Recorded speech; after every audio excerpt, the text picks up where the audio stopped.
আমি আপনাদের খেদমতে বলতে চাই, এই রাত্রিতে ইবাদত আছে। প্রথম ইবাদতটা আমি বলি, কষ্ট হচ্ছে আপনাদের? সোয়াবুল ইমান বাইহাকি রহমতুল্লাহ আলাই, ইমাম বাইহাকি রহমতুল্লাহ আলাই অসংখ্য হাদিস এখানে কোট করেছেন। সহিহ বাইহাকি, বাইহাকি সহিহ বলা হয়, কি বলা হয়? ইমাম বাইহাকি বলেন, আমার কাছে হাদিস বর্ণনা করেছেন। হাদিস হচ্ছে হযরত আলী রাদিয়াল্লাহু তাআলা আনহুর হাদিস। আলী রাদিয়াল্লাহু আনহু বর্ণনা করতেছেন, আমি একদিন রাত্রিতে দেখলাম আমার নবী পাক সাল্লাল্লাহু আলাইহি ওয়াসাল্লাম শবে বরাতের রাত, লাইলাতুন নিসফে মিন শাবান, শাবানের এই 15 তারিখের রাতে আমার নবীজি 14 রাকাত নামাজ পড়লেন। কয় রাকাত? কয় রাকাত? ওই 14 রাকাত নামাজ এখন আমরা পড়বো, কষ্ট হবে আপনাদের। 14 রাকাত নামাজ পড়লেন।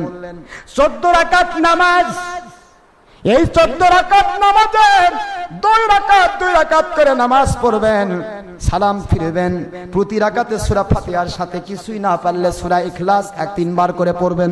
কয়বার? আমার আল্লাহর হাবিবের অন্য হাদিস দিয়ে প্রমাণিত, এই 14 রাকাত নামাজে 28 খতম কোরআনের সওয়াব পাওয়া যাবে। আল্লাহু আকবার বলেন। অল্প আমলে বেশি ফায়দা পাওয়া যায়, আলহামদুলিল্লাহ বলেন না? ডিউটি করলে ওভার টাইমের মর্যাদা ডিউটি চেয়েও বেশি পাওয়া যায়, ঠিক না? ঠিক, ডিউটিও আমরা করব, এবার ডিউটি বাদ দিব না, ফরজ ওয়াজিব বাদ দিব না, পাশাপাশি সুন্নত মুস্তাহাব করব, ঠিক না? ঠিক। তো এখানে 14 রাকাত নামাজ আমরা এখনই পড়বো ইনশাআল্লাহ। এই 14 রাকাত নামাজ পড়লে নবীজি পাক সাল্লাল্লাহু আলাইহি ওয়াসাল্লাম বুঝায় দিয়ে 14 রাকাত নামাজ, বুঝতে পেরেছেন তো? এই 14 রাকাত নামাজ পড়বেন। হযরত আলী রাদিয়াল্লাহু আনহু বলেন, আল্লাহর হাবিব এই 14 রাকাত নামাজ পড়ার পরে তিনি 14 বার সূরা ফাতিহা পড়লেন। কয়বার? কয়বার?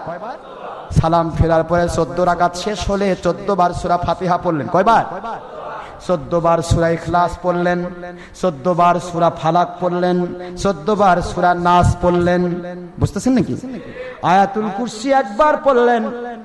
লাকাদ জাআকুম রাসূলুম মিন আনফুসিকুম, জানা থাকলে পড়বেন, না থাকলে দরকার নেই।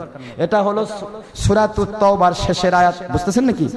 এই অংশটা হুজুর একবার পড়লেন। আল্লাহর হাবিব হাত তুলে আমার আল্লাহর দরবারে দোয়া করলেন। আল্লাহু আকবার বলেন। এটা আমাদের কিতাবে আসছে। আলী রাদিয়াল্লাহু আনহু বলেন, নামাজ শেষ হয়ে গেল, আমি আমার নবীজিকে বললাম, আল্লাহর হাবিব এই আমলে কি ফায়দা হবে জানতে চাই।